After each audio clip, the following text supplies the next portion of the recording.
Friedrich Merz l-a întâmpinat pe premierul bulgar cu Bangaranga, melodia care s-a clasat pe primul loc la Eurovision și a ajuns la un nivel diplomatic. Un moment neobișnuit a avut loc la Berlin, unde cancelarul german Friedrich Merz l-a întâmpinat pe premierul bulgar Rumen Radev cu melodia Bangaranga, piesa artistei Dara, câștigătoare a Eurovision 2026.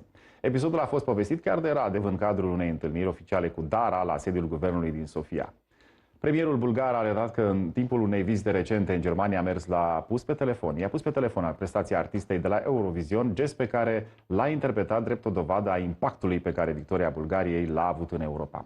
Întâlnirea de la Sofia nu a fost doar una simbolică. Oficialii bulgari au discutat deja primele etape pentru organizarea Eurovision 2027 după victoria obținută de Dara.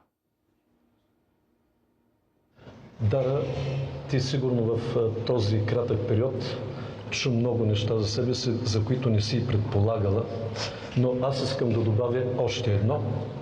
Ти вече си част от европейската политика.